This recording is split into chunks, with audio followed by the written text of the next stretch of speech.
talk for today. I've done this talk some time back, but I've updated this. So that's why I'm going to be talking about it today. And then again, I've got the full U3A audience tomorrow as well. So I'm going to do the same thing. So if you're thinking of attending that, you might be able to skip that. So so I'm going to start off first by sharing another screen, which is going to be one of a clip of Professor Jonathan Sachs. He's a professor from Columbia University and has, I think, very realistic views as to how we should view China. Because, time and again, we have seen that China has been presented in a light which is always very negative. And I think it would be good to listen to him because he doesn't belong to the government he's not in the government role, but as an academic, and therefore looks at it fairly objectively. So I'm going to show you that if I can find it. Yeah, here we are. Okay. And I'll have the people here in. Okay. Can you all see that? I suppose you can. So I'm going to start that. I'm going to be starting not from the beginning, but only the piece on China he's going to be talking about. So I'll just sort of move that a little bit, and you can see she's asking a question. And that we've seen in the past few months, will there be some sort of reconciliation? How do you see that playing out? What people say about China is, to put it plainly, stupid. People who don't know, who have this weird image of this totalitarian monster out to take over the world. That is lazy, but not completely atypical American thinking in the past. China's not out to take over the world. China's not out to do all these terrible things. China wants to have a normal, decent life like Americans want to have. China lives at a living standard, something like a third or a fourth or even a fifth of Americans. They want their place in the sun also. It doesn't mean they're taking over. But this heated idea that they ripped us apart, they did this terrible thing, they did that terrible thing, this has become bipartisan. It can become very, very dangerous in the future. While politics is a game, and a pretty tough one in the US, it's an incredibly dangerous sport also. And to play with the facts and the lies that we're saying about China right now has consequences. But from a pure economic perspective, could China still become the world's biggest economy? Well, let's put it this way. In terms of aggregate gross domestic product, if measured at international prices, so-called, purchasing power adjusted, China already is the world's biggest economy. But not surprising, because China has 4 times the population of the United States, and it has a per capita income in those international dollars of about a third of the US. So it's 4/3 larger than the United States in aggregate terms. China does not live at the level of affluence of American citizens on average, but it's a very big country. You have been an advocate of social democracy, systems like what we see in Sweden. Do you think that the pandemic might bolster the case to have that sort of system going? It's possible that the virus can be contained either through public health or the good luck of a vaccine. That would change the picture quite a bit. But if you consider the current situation in the United States of a runaway pandemic, a lack of any clear public policy, no vaccine within sight for the moment, I think we have to say that this is a very deep crisis that's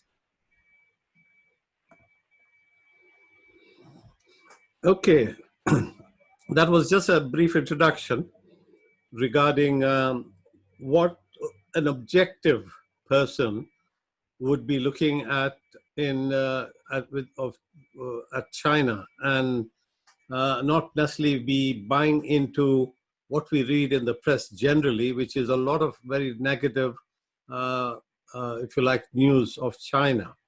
So that's why I thought it would be good to sort of show that. And we'll go back to our talk now, and let's see what I can bring up to show you. Okay, this is what we're going to be talking about today. Basically, a lot of projects that they have undertaken, because we don't hear about the good things that China is doing. And what we are saying now is let's look at them and not necessarily sort of look at it as an enemy of ours. It is a competitor, of course, but not really an enemy. Okay, our today's agenda is going to be this. I showed you that clip of Professor Sachs, which was just a small few minutes. And for your further reference to look at that whole clip, you can go to that link here. So when I send you the recording, you can click on that one and see that. And what I'm going to be covering very quickly today is why China at the moment is doing what it is doing.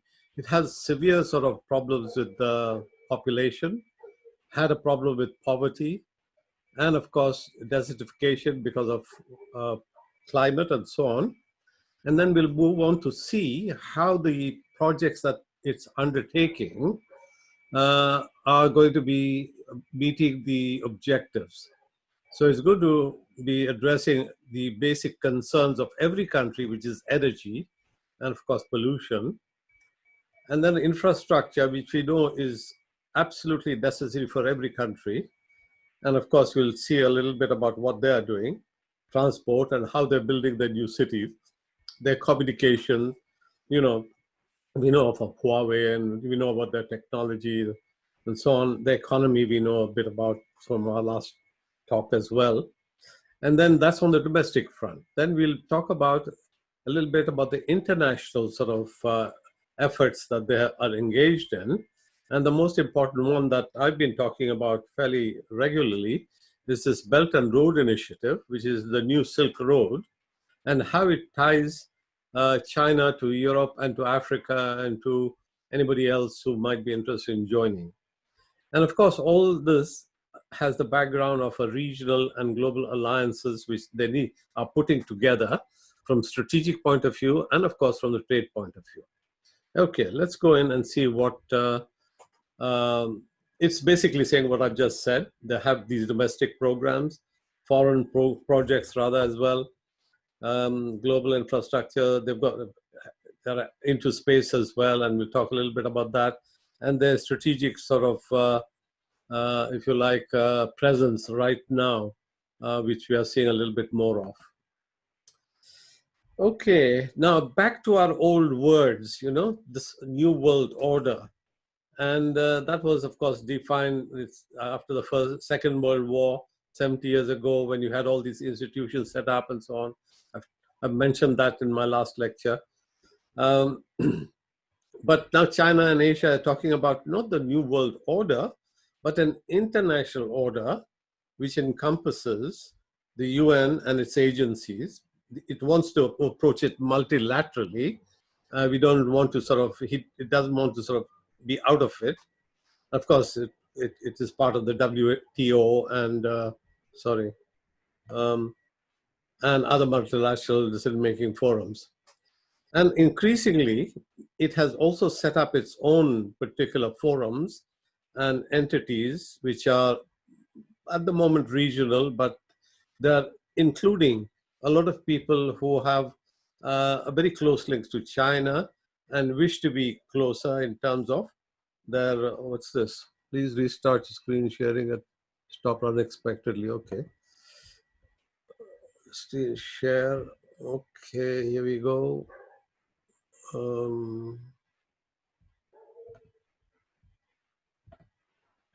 Okay, here we are. So in order to try and make its presence felt, it has to engage in projects. And we know that it has not only accumulated a fair amount of money from its fairly sort of tight control of management of the economy. It's not a socialist economy totally, but half capitalistic and half socialist, if you like. You remember that Deng Xiaoping came in and made it a little bit more capitalistic from the Mao vision before. So they are engaged in lots of projects to try and make the presence felt. And they're doing a fair amount of job all over the world on that front. Now, of course, the pressure is coming not only for China, but for the whole world from population. So you can see the population from the early years, going back 2000 BC, it was minimal. It has really shot up. So population is something that we shouldn't forget. It is a big factor in anything that we do. And the demographics also are important if you look at it in terms historically. This red area, the life expectancy in the 19th century was of the order of about 30 to 40 years. In the 20th century, it's gone up to 60. And of course, in the 21st century, which we are now, it's going up to between 70 and 80. So you can see, apart from the population explosion, we also have longevity. So that is very much part of our background, as it were. Yeah, this is just showing a picture. Let's skip that. Now, it's interesting to look at that to see how individual countries are also faring on the population front. Now, let me start off by saying, okay, China was going up and up and up quite a lot, and then it started to decrease. I think it started to decrease when it started that one-child policy. Now that has been sort of put aside, and I think they're starting to realize they need workmen because they're short of workers. India is increasing still. It'll go past China by the year 2040, I think, or 50. Europe, of course, is on the decline. Aging population and no immigration, except for Germany that has started to bring in, because they know that they need these sort of immigration sooner or later. And of course, USA is on the increase. Now, regarding the rural and urban, you can see the rural population has gone down considerably. And of course, the urban population increased. So a lot of people are moving into the cities. Now, I'm talking about this in order for us to be able to comprehend why are the projects being done, because the pressures are coming from this type of area of population and demographics and so on. Now, one of the big problems with China is desertification.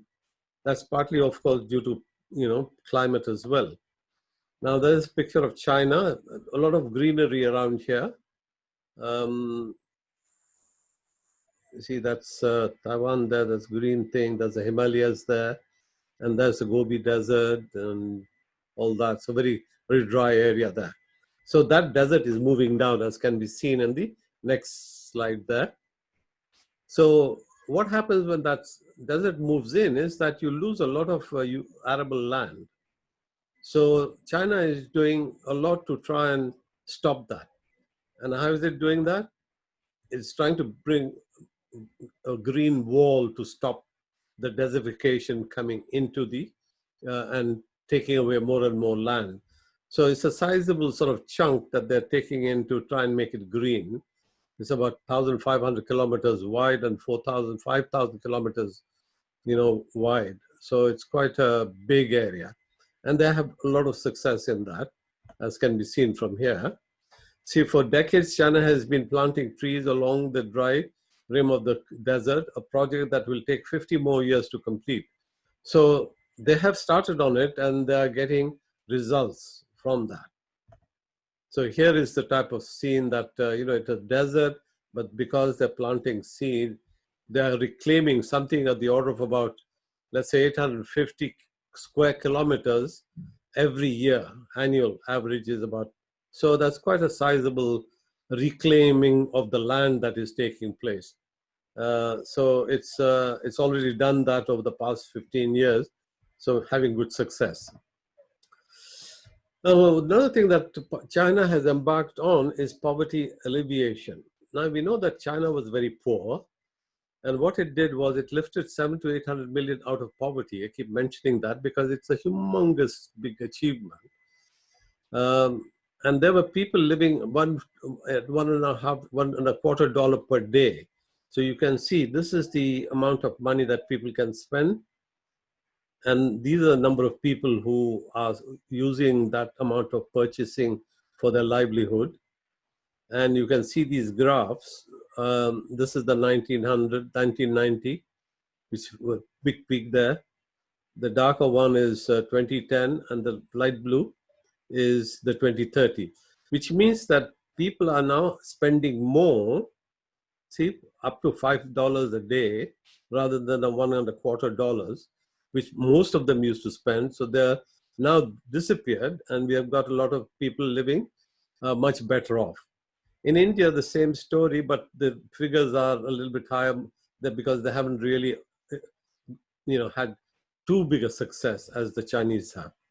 And of course, Sahara also hasn't had that much success so far. There's still these peaks which are very much there, and that peak is needs to be made, to disappear. So in a few years' time, hopefully, say this 2030, the sub-Saharans will also start to use $4 to $5, amount of expenditure for livelihood. Now, what are the things that cause the reasons behind poverty? The families which have different concerns.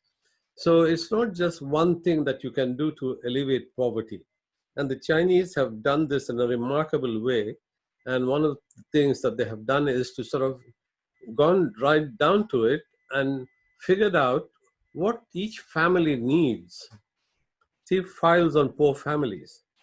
They've managed to set up millions and millions of files on families so that they can figure out how to sort of deal with this problem, because it is so vast and so varied.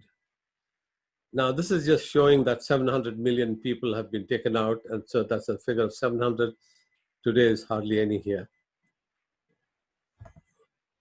Now, how have they gone about getting this thing under management in some sort of management so that they could, deal with that poverty? Say if there's a village A, then it has need for jobs, it has need for supplies, and it has needs for money. Then B may not have the same thing. That what it needs is money, and what it needs is an opportunity to sell their products or whatever. Now, village C may want jobs and also supplies, and it also needs training, for instance. And village D here needs training and an opportunity as well. So you can see the different type of needs of each village, which they have done, try to put together plans which would satisfy them. And these plans have been then monitored by the university students who were sent to the villages, subsequently to try and assess how big an improvement has taken place. And that also has been recorded. Since they are a third party, they're not sort of favoring the government or the people either. So they are looking at it from the point of view of seeing how effective the plans have been, and they have been very effective.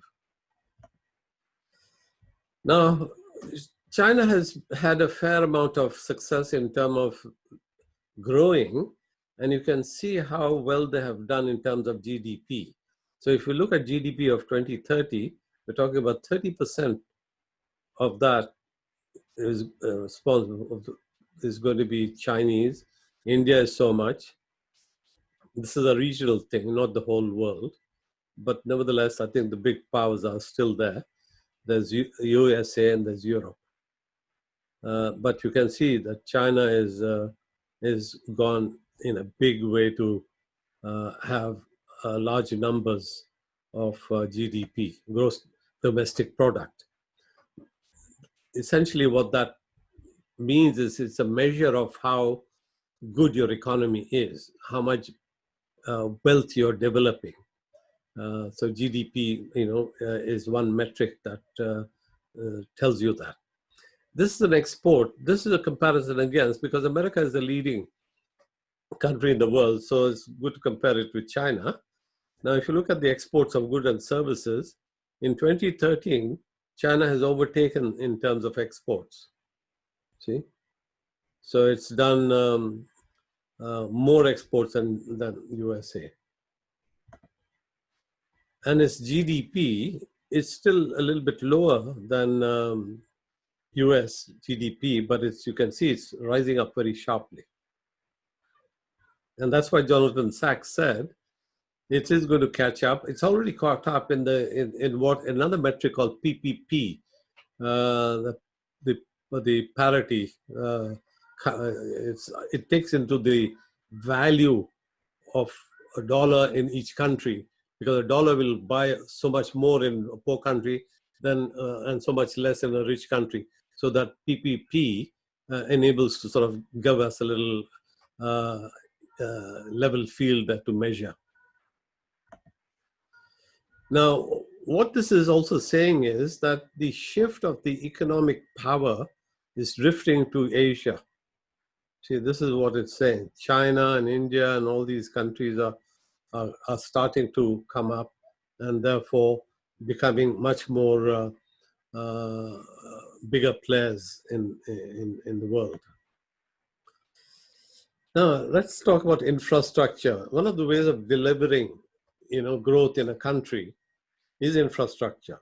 Every country wants to have infrastructure because then it ties in all the disconnected parts of the country to be able to efficiently bring in the products and exchange products or export them, import them, and so on. So infrastructure, very, very useful. And they have a huge sort of program of building railways. I'll go into a bit more detail there. They're also developing a lot of ports, not only in China, but all over the world as well.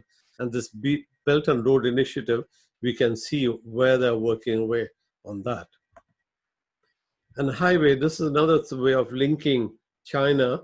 And one example, of course, is the Belt and Road Initiative of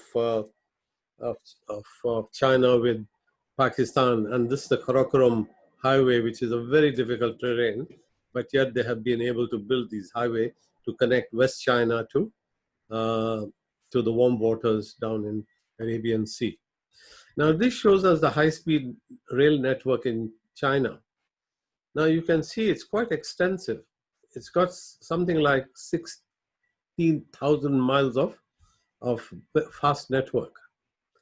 And compared to that, you can see other countries, like we have here in UK only about 855 miles of fast lines, which is things that are shown here. In France, you've got about 3,000 kilometers. In Japan, about nearly 2,700. And of course, in USA, very, very little. So they don't have very fast line networks there in USA. And we can see why that reason is just in the next few slides. But you see this one in China has more high-speed rail track combined with the rest of the world. It's more than the combined high speed of the world. Okay, this is what they are planning to build, up to 35,000 kilometers of track.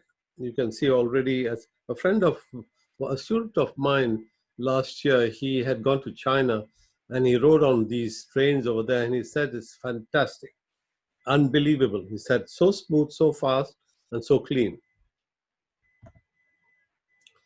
Yeah, these are the whole network of various types, over 20,000. So that's again saying quite extensive. Now you can see the West China over here, very poorly linked. And this is Tibet, very poorly linked. In one of my earlier lectures, I had mentioned that the reason why they couldn't build this line here to Tibet was they had something called permafrost, because it's very high up. And anytime you built a railway line, during the summer, it would the tracks would sort of get out of alignment. And that was one of the reasons why Alaska also didn't have very good railways because of the cold and the heat seasons, which would sort of affect the tracks. But the Chinese figured out how to do it, and that technology is now used all over the world. And they, in fact, just as a interest, is that they use the technology of the Genghis Khan days, which basically was the idea that they created a tomb in the ground and covered it up with small stones, and that kept the temperature even, so it didn't melt the ground, so it dissipated the heat if there was any. So the frost was maintained and the lines didn't get disfigured, and they used the same technology to build, on tracks using that idea. The reason why California doesn't have so much of high speed is because it costs so much per mile. It's humongously expensive, whereas about a fifth of the cost in China. So for each mile that you build in USA, you can build 5 miles in China. Okay, China, some of my slides are probably not necessarily all in the same thing, but I'm going to go very quickly. They also have a presence in space. They were kept out of the International Space Station for whatever political reason it was. So they undertook their own program, and they're becoming quite successful now. We'll see how successful later. That's the program now. This is SpaceX. This is Elon Musk's rockets. They're going to go by 2026, have a manned landing in Mars. And NASA is also going to be having manned landing in Mars. But Europe and China are not too far away. There's going to have manned missions as well in China by 2030 to 2060. That's quite a big range here. So they're not not going to compete so well with these two here, but they certainly have a program that will take them, same destination. Just a reminder that they did a rather unique thing, which is they landed a robot on the other side of the moon, which no other country has done. So that it shows that their technology and their techniques are fairly successful and advanced. Okay, we're talking about infrastructure, bandwidth. Bandwidth is always part and parcel of communication, as you know. And this is just a picture showing how over the years, 20 years later, see, China didn't figure anything in terms of the rest of the world, but 20 years from the year 2000, they started to make huge headway in having high-speed bandwidths. And then, of course, now, this is 4 or 5 years, 6 years old. So they have taken over a pretty big portion of that pie chart there to say that they have an extremely high connectivity in China, and also as far as speed is concerned. China technology. So who are the leading countries in terms of innovation? Of course, USA, because we hear about Silicon Valley and so on.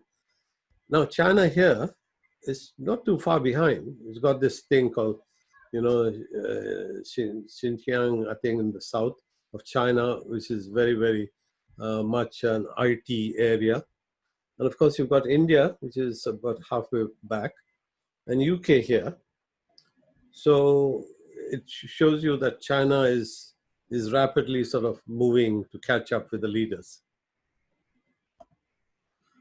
This tells you just the areas where IT is making a lot of startups and so on. So Shanghai is number one. A lot of new startups there. New York as well is becoming a startup there. Lots of coming up leaders of innovation hubs, as you call them. Now, number 2, 3 is Beijing and Tokyo. So you already see that Shanghai and Beijing are already in the top 5. London comes in number 5.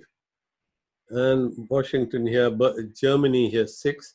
And along with 6 is Chicago and Israel, Tel Aviv. And so you've got Boston, Chicago, Washington 3, 4 innovation hubs in USA. So in terms of the spread, they have quite a bit. Okay, with all this activity going on, pollution is going to be a problem, of course, and we can see from this, China is the biggest polluter in the world because it has developed their industry so fast and they haven't alternate energies to date, although they're working hard on it. I'll just show you some of the figures about that. But they're still very much reliant on coal. So that's why there's a lot of emissions, CO2. And the next biggest polluter is USA, but only halfway up there, 5 million tons, I think. Kilotons, I think it's 5 million kilotons, so 5 billion tons probably. Then European Union, then India and Russia and all these other places after that. UK is down here somewhere. Here we are. They're not such a big polluter. Nevertheless, I think we figure in that page there. Now, one of the things that China has taken in order to stop this energy, dirty energy being used so much is to have this hydro power.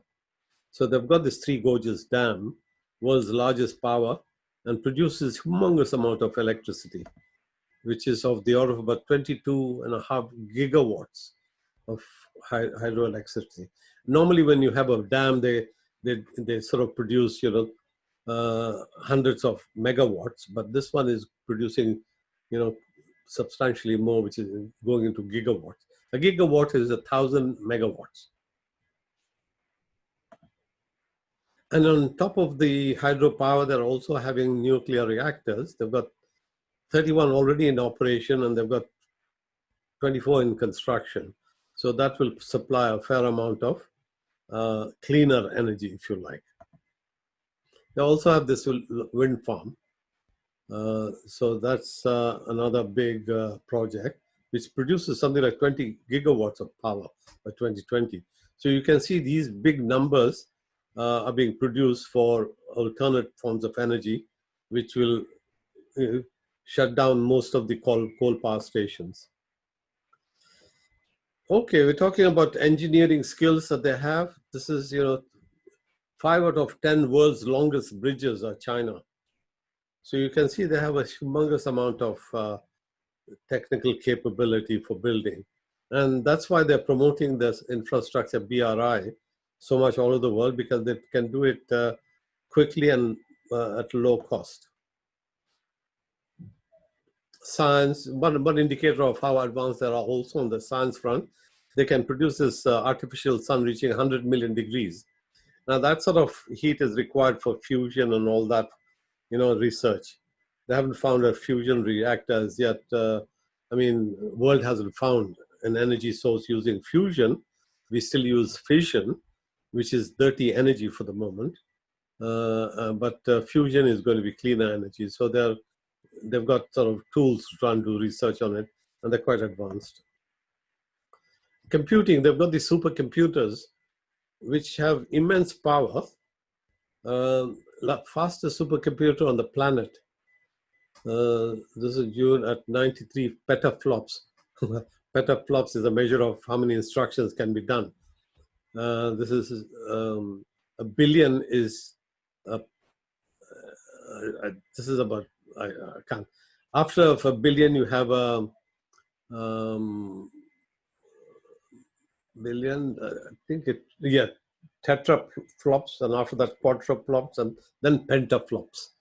So it's a huge number anyway. So they're pretty powerful computers.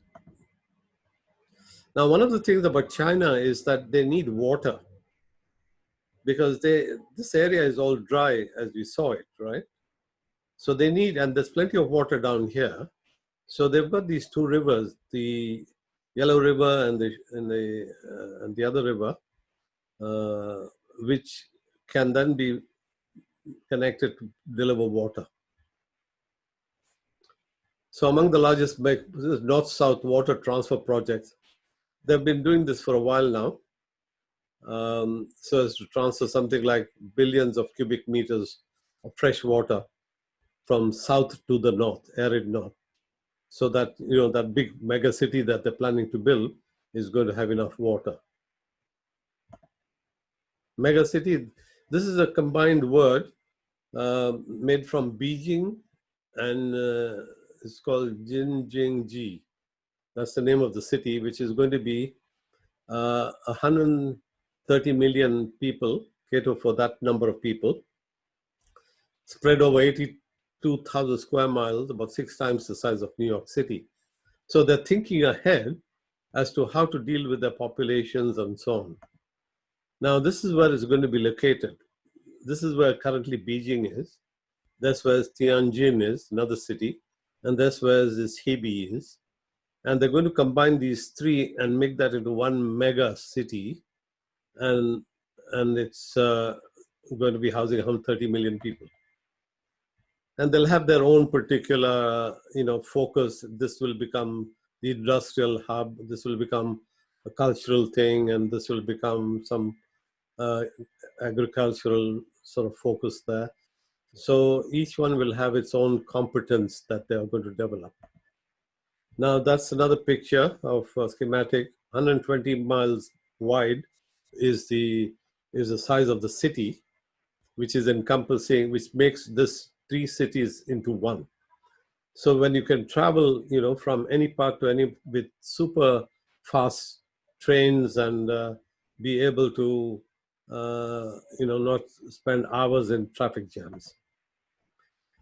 And then they're going to be building these mega airports as well to service that 130 million passengers. Just to give you an idea, Heathrow, spread out into 1, 2, and 3, 4 terminals. Now this is going to be one type of terminal, but catering to 130 million. Whereas Heathrow has about 80 million it caters to. So it's still bigger than all the combined terminals of Heathrow. Yeah, that's another picture of that new airport that they're going to be developing, sprawling over 7.5 million square feet. So one of the things that we note on this is that they're thinking ahead, way years ahead, in order to cater to the demand. And they're going about it in a very systematic way by compiling the data, finding out what their needs are, and being able to try and deliver them in the way that they can afford. This is just saying how they're going to do that. Okay, some of the institutions that need to back up their plans is this AIIB. I've mentioned that perhaps earlier on. Asian Infrastructure Investment Bank. It's a bit like the World Bank, but limited to focusing on the infrastructure. China has the big say in that. We are part of it as well. Although USA told UK not to join, but UK said, no, we're going to join because it's has to do with financial services and we want to be part of it. So that was a courageous thing to do for UK. Okay, Silk Road, we know what that is. I'll very quickly go over that. It's been there since the second century BC. It transferred all sorts of things, ideas, culture, inventions, unique products from east to west and west to east as well. That's an old picture, a romantic picture of camels. That's the route. You can see it's on the way right up to Europe from there. They carried large amounts of silk for Rome. Rome was very rich. They needed they had lots of money, big empire. They also had taste for all these types of products, spices. They had artifacts of one sort or another, and paper money, jewelry. So it was all the items for trade. It was 4,000 miles long, and then you had Marco Polo, of course, go there, and we knew about it. And on the way, you've got all these conquests that have taken place, but the route was still maintained. Now, this is a sort of just a simple thing of the BRI, the Belt and Road Initiative. China has, in fact, introduced this idea that it needs to have infrastructure to bring in to bring out the goods that it manufactures and bring in the resources back into China. And of course, all these poor countries in Africa, they want the infrastructure. They don't have money to build that. China is helping that with that AIIB, you know. Then it's all these stans over here, which are also pretty poor, but they have lots of resources, oil and gas. They were part of the Soviet Republic at one time. So these, I'll show you the next picture. That's the economic corridors that are being built. So you can see this whole Asia is being tied. And of course, through the waterways as well, you have Africa being tied. I won't look at that because I think we've talked enough about it quite a lot. So it's structured along several land corridors and maritime infrastructure, encompasses 60 countries, connects Asia and Africa, Europe and Asia, and Oceania. And it has, cost of something like $4 to $8 trillion, humongously big project. Could be the most impacted infrastructure effort of our times. So that's saying something. 68 countries involved to date when it was last published, this picture. And they control 40% of the GDP. So you can see an immense amount of people are taking part in this effort. Something of the order of about their GDP is combined is about 21 trillion. Now, these are the economic corridors. The one that I shall be talking later on in one of my talks will be this one, where I talk about Imran Khan and this in detail a bit more about the infrastructure, which is giving all the Central Asia and China a route and a presence in the warm waters here, which connects to Africa. Immensely sort of important route, not only for Africa, but also getting the oil back over there. There we are, that's all connecting to Africa. And of course to the Middle East. And of course into China. Now this is very important strategically for China as well, because this route here, we talk about these islands and all that, very strategic of importance to everybody. If you cut them off, then China is isolated, and therefore this alternate route is what they're working towards. And who are the members of the AIIB and the SCO? Shanghai.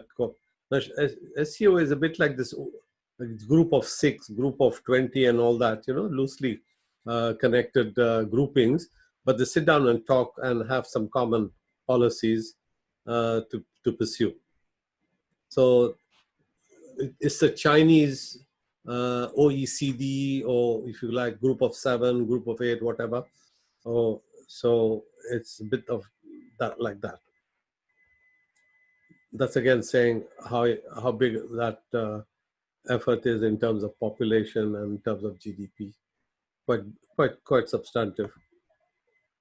This is showing us visually how much area has been involved in that, who are members of this SCO. You can see quite a lot of Asia is part of SCO. Then you have these other types of memberships as well. And then sooner or later will become members as well. And the purpose of these organizations, or this OECD equivalent SCO, is to have a talking shop for things like education, science, technology, healthcare, environmental protection, tourism, media, sports, and culture. And also they want to talk about global governance and fostering international relations. So it's to try and get a similar type of ideas being pursued. These are the member states, the one in blue. These are dialogue sort of partners. They're talking to Iran and Turkey. No, sorry, observer states is Iran, Mongolia, and Turkey is a dialogue partner. And then you've got guest sort of attendees, which are people over here, Azerbaijan and people like that, those countries, I think. The AIIB, this again, a picture showing us who are members of this. big Asian infrastructure investment bank. You can look at that at your own leisure. It's a lot of detail there. This again is saying how much money each has contributed towards that effort. Total 100 billion to start off with. Germany has put in so much, France so much, UK about 3 billion, but China is the biggest one. China has put in 30 billion. So they'll have a lot more say in it. Okay, looking at the chart here. Okay, that's okay. One thing I wanted to bring in this, you see, we just had elections in Belarus, and we had that guy not wanting to relinquish power and so on. So, but why am I talking about this now? Because China has built a humongous industrial park there. And China is a big supporter of Belarus. And with this industrial park, they're going to produce all sorts of stuff in Europe so that they can export it all along to Europe. So that's why they're friends with, China is friends with Belarus, despite the politics. Italy is also a friend of China because China is investing here in a big way in energy, finance, and agriculture. And Chinese want, access to Trieste port and Genoa so they can bring in goods and then service Europe. And also they have a big agreement on gas, energy, and engineering firms will obtain access to Chinese markets as well. So Italy is very keen to be a good partner. Although Europe as a whole is not too happy with Italy going that way. This is again Belarus thing. Okay, this is just showing you the two courses of river, which they, are the water rivers of China. And these are the ones that are going to be connected to us to bring in water to these arid regions. It's a big engineering project. This is Chad, I won't mention that. This is the answer that USA had to try and bring in some trade groupings in the world, but these have died. TPP has died, TTP has died, and I think even this has probably not survived. So the USA has not gone in for any multilateral regional groupings. Yeah, and what these groupings do, which Obama was very keen on, they bring in these, laws and legislation so as to maintain standards so you can exchange goods and not have disadvantages. So that, okay, I'm going to stop here so that we have a bit more time to go for, right. So we're open to questions now. If you have any questions, that I'm sure you have a lot of questions. He's open. I don't have a lot of questions. Yeah, Nimi, hello. I haven't said hello to you. Okay, well, I'll start because that was particularly interesting, your talk there, but it raised so many questions in my mind. I don't know which one to raise. So the one I'm just going to touch on is this. You talked about population, which is something I'm very interested in. Overpopulation, more so. Now with China, we see that in 1980, they started their one-child policy. Mm-hmm. And it took them a while, obviously, to reduce their population. What they then seem to have done is they've created clever ways of doing everything because they were, so they had the smaller numbers to look after. And although, of course, we have migration within China, we hear about how difficult it is for people from the country who go to the cities to work and how badly they're treated, but they're sort of migrants. What they didn't do is do what the West seems to think it should do, which is just bring poor people from the rest of the world to come and do all the work here. And I think in a way, the fact that China actually took that challenge, really developed in every way, and now they can sit back and actually, so they're now relaxing the one-child policy. But they've managed to lift standards for everyone without actually relying on outsiders. And I find that utterly fascinating because I know that economists in the West will always say, we need immigration, we need immigration. China didn't say that, and it didn't do that. It sort of did what it had and used it better than the West does with all its immigration. So be interested in your view on that. Yeah, I think what they have done is they have kept a closed sort of profile for a long time until recently. It's only recently they have started to assert themselves, even on the strategic front. But when they started their export,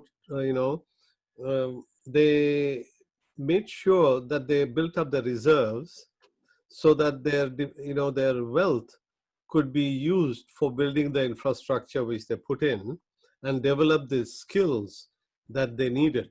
So today they have a fair amount of advantage in the skills that they have. They have millions of graduates coming out, and the number of patents that they produce, I think, annually is very, very high in terms of IT especially.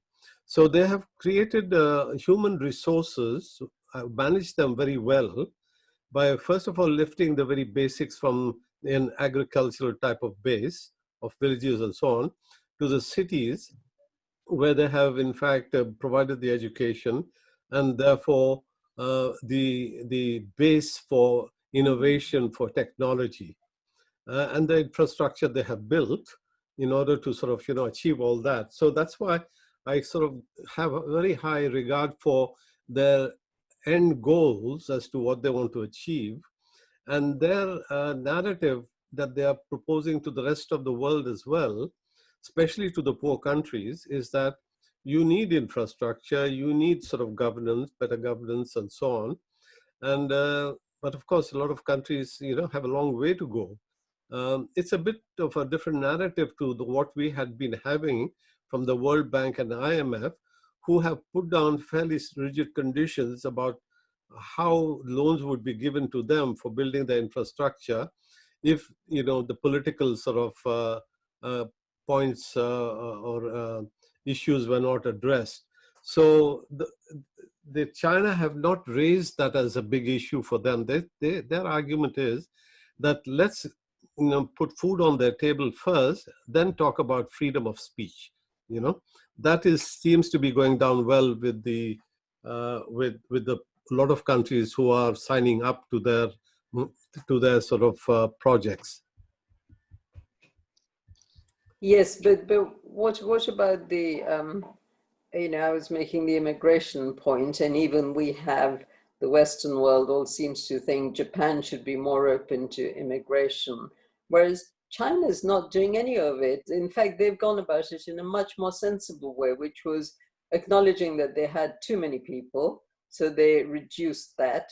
And then, even though I suspect they could use more people now because they've got the resources. Sorry? No, I didn't say anything.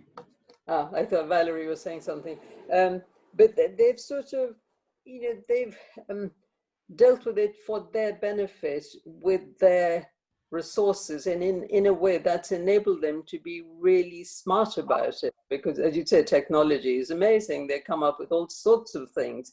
So instead of perhaps getting people from the rest of the world to come and do their menial jobs, they're creating machinery to do it.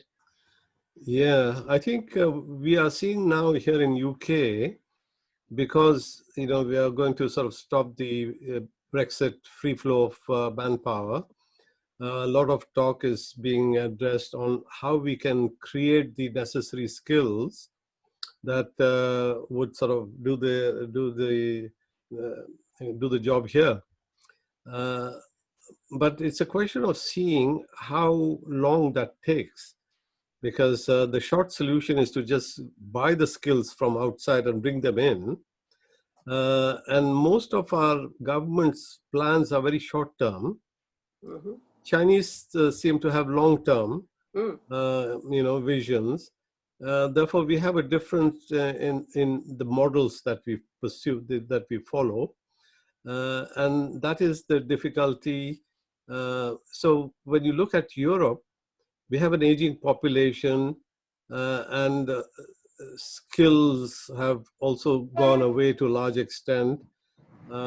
What we need to be able to do is to increase the population somewhat, because you still have to, not have, declining population. Germany has done that by bringing in a lot of immigrants. But UK, I don't think has, but UK has a sufficiently large population and an immigrant population at that, who in fact have more children on the whole. So the families are larger. So in that sense, they will have more people in the workforce sooner or later. So we'll have to see. Well, that's right. So sorry to interrupt. That's absolutely right. But I think as immigration solves many problems, but does create others. We can't pretend that it's always very smooth. And this is why I think China, the way they've done their, they've just sort of been really concentrated on themselves with their people, and they're doing brilliantly well. Now, my other comment is this, that because I know you admire them, and quite rightly so, because they're doing so much. But then you did say, yes, but they are competitors. Now, it's a shame that we can't have a sort of more harmony in the world, and that all the countries who are doing well can't actually put their ideological differences aside. So, China's authoritarian and America isn't. But it shouldn't have to be one trying to influence the other. But let's just take advantage of the economic benefits we're all creating by our successes. And I think this is why, with China, everyone's a little bit scared about where they're going with this massive development and power that they're getting and creating. Yeah, I agree. I think when we move to a multipolar world, there'll be a bit more balance, I think, rather than just having the rich calling the shots, the richer nations are the more powerful. Yeah, Harvey. It's Irene, actually. Oh, Irene, sorry. He's here. Thank you so much. It was very interesting, a little bit complicated for me, but I did glean quite a lot. But surely there's one salient point that people are missing, and that is the fact that they can perhaps do what they're doing because they've got the power of the people. There's no democracy there. I was going to say, yeah. I mean, I don't know, but do they sort of, inverted commas, force people to do the jobs that they have difficulty filling? Or surely the lack of democracy, they don't have to worry about the electorate because there are no elections. So, when you say they've got all these long-term goals, which are wonderful, here it's much more short-term. Isn't that partly, I'm totally ignorant here, but isn't that partly because politicians know that there's going to be an election and they want, obviously, to be re-elected? Shafiq, what do you think? Does that not play a huge part, the lack of democracy? Yeah, well, I mean, if you look at the priorities that they have established, the priorities are that they want to economic well-being first and political sort of freedoms later, because they feel that they can't achieve it by having everything given to everybody like right now. Because if you look at our own democratic ways and institutions, they took hundreds of years to develop them. Therefore, we have some experience, and we have gone along with our economic and political sort of growth in lockstep, as it were. But for countries which are poor, I don't think they can afford the luxury of a political sort of freedoms being given. And a case that I always remember is because I'm from India. I remember they were trying to build a road, a nice long road, big highway, but they couldn't proceed because there was a tree on the way. And that tree had a few stones which were used as by somebody doing puja, So, so it became a court case, and it got delayed. I think the net result was that they couldn't cut the tree, they had to sort of go around the tree. Yeah. So you can see, because of the freedom of one person to, or a few people to pray at that tree, it takes away the Sure. economic well-being of hundreds of people, perhaps. But isn't this democracy? Yeah, well, that's what I mean. It is And that's very what I'm difficult trying to to say. achieve progress with that type of, especially when your economy is so poor, and you can't. That's what the China's choices are. Those. Well, it's a huge topic, this, isn't it? I mean, Yeah, it's yeah. all very well. Yes, I completely understand what you're saying. Even I can understand that. But the Chinese would just go in, presumably, and take away the tree, whereas people surely have rights. And yes, I agree. It's blooming nuisance. They've had to delay the road and lost economically, but that's a different way of thinking. Yeah, but you know, when we talk about democracy, we have to ask ourselves also the question: how free are we actually?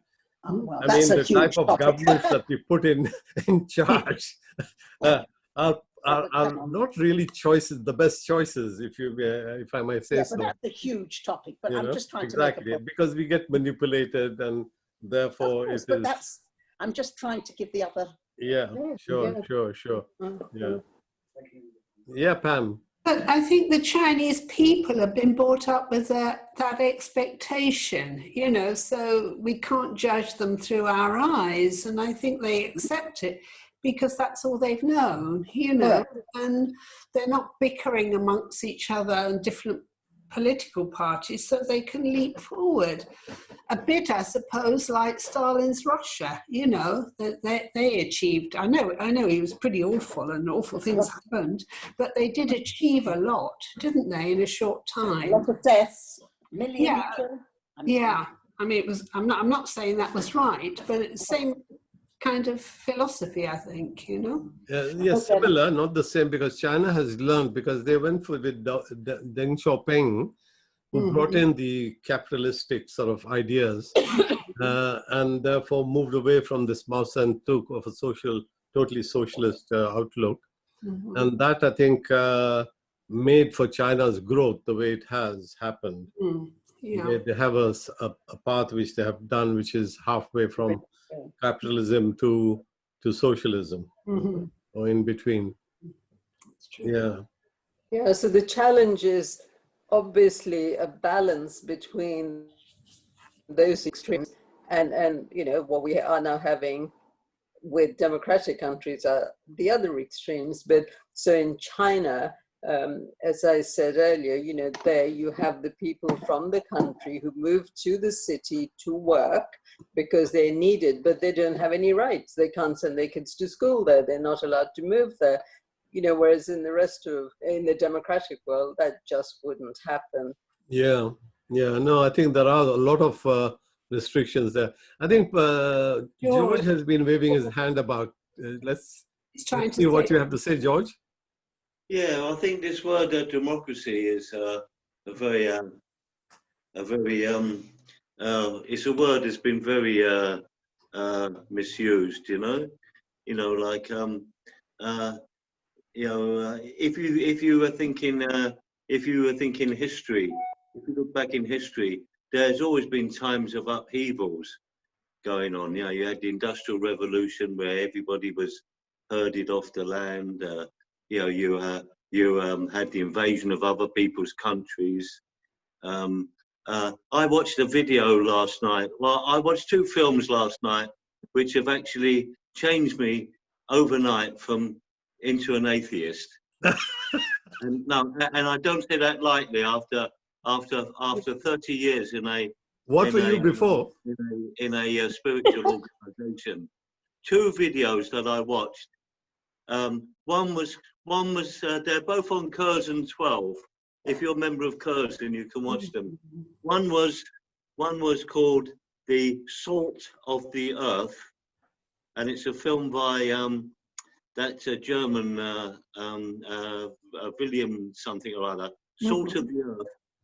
And the other one was one by a photographer called McQuillan, who you may have heard of. He was the #1 war photographer. The one film is called Salt of the Earth, and the other Yeah, one but is tell us called- what made you change your mind, George? Right. When I watched that, I saw both videos, both films, one after another, and it was something which has changed me forever. Yeah, but I what was saw that? what people were capable of. What, you know, both of those filmmakers, both of those photographers were social. You know, they commented on social events. You know, and there were things that I watched on there. I will warn people, if you're going to watch this, it's going to change you, right? I gave up last night on that humans are not. It's not possible for humans to treat other humans properly. Not possible. To be honest with you, I would rather be an insect or an animal or a tree, right? The worst one was what was in Lebanon during the Lebanese conflict, you know, a few years ago. As I won't go into it, but I lost all hope of any form of social justice last night. Everyone's playing off against each I other. think, George, I think we are all in a situation where trying to find answers to our own sort of lives, some meaning. Now, what I'm saying, Shafiq, Mm, is I think we are so brainwashed, everybody, even about China, right? I mean, it could be that the Chinese are the real good guys here, and it's the West which is concerned about their future trade deals and everything else, which are blackening the Chinese. I mean, it could even be possible that this dreadful infection was played on the Chinese. Nothing is off the table. yeah. Okay, anybody else who's got a comment to make or question? I'm surprised that George has changed his views because he teaches Gnosticism at U3A. You know, he's been doing it for years. So I'll be watching those He films. teaches what? Gnosticism. What's What that? is that? Agnostics are those people who sort of don't discount God. Oh, No, No. that's Well, is that the same as being agnostic? No, that's agnosticism. Agnosticism is people who are not sure one way or the other. Yeah. I've come to the conclusion that this world, that the worst species on this planet are humans. They are the worst species on this planet. The things that they do to each other are incredible. No other species on this planet does to each other what humans do to each other. that's very, Well, very. But George, that's only some human beings. That's not all human beings. One always gets a Stalin and a Hitler and people who do terrible things, serial killers. Not everyone is like that. Well, What's that got to do with China? We're discussing. Yeah, that's true. That's Yeah. true. I mean, come on. I thought we were it's talking about got a lot China. to do with But he China. got because onto we are democracy, so- didn't he? Yeah. Let's because keep we are to so the topic of brainwashed China about for China. today. I go to Let's the keep- UCA and it's non-stop slagging off of China. Yeah. Non-stop. Now, everyone's entitled to their opinion. Yeah. Everyone's entitled to their opinion. Right. It's Right. non-stop slagging off of China. We Yeah. don't know. We are at the mercy of the media. Yeah. Yeah, And most of the media. May these I days just say is one so thing? Okay, controlled. Irene. Yeah. Yes, go we ahead. can slag off. We're free to do it here, but are they free in China to say their opinions? Of course, everyone's entitled to their opinion, but they can't say it in China. We can here. Who is free here? You're walking around with masks on your faces. Oh, You're not God, free. not that. You're Please. terrified. You're No. prisoners. Please. I think we'll keep that conversation to another sort of thing there. Anybody else has a question? No, I just want to say to George, I think that you, in this session, Shafiq, has put forward quite a positive view of China rather than George saying you've been slagging it off. Agreed. And thank you, Shafiq. You have Thanks, Shafiq. Thank you. Shafiq is always very positive about China. Yeah, yeah. Shafiq, do you do this every week, this talk, this lecture, please? Because I can't come next week. Are you doing it every week or? Yeah, I do every week, and I also record it. So if you send me the email, I'll send you Double whammy. a video. Thank you of so that. much. You go to a lot of trouble. you. Thank you. Thank you. That was Thank very you. Okay, I'm going to be repeating this thing tomorrow, same time at 10:30. I'm going now. No, not same Yeah. time, but at 10:30 in the morning. Thank you. Shafiq, when are you doing the Imran Khan one? I saw it. The Imran Khan one, let me just say, let me see. I've got it recorded here somewhere. Okay. Oh yeah, that's on the 4th of September. Okay, thank you. I have a lot of things to say because I think he's one of those people that I feel is a good opportunity for Pakistan. Lucky to have him. Yeah. Okay, Giselle, you're saying, you want to say goodbye? Now say goodbye. Okay, goodbye Thank everybody, you. and thank you Bye. again Bye. Thank you. for your Thanks a lot. contribution. Thank and you, for Shafiq. attendance. Anyone clapping? All right. Anybody who wants the link, send me the email because I may not have your email. Okay. Thank you. Bye, Shafiq. Thanks a lot. Okay. Thank you. It Take was care. so Bye. interesting. Bye. Thank you.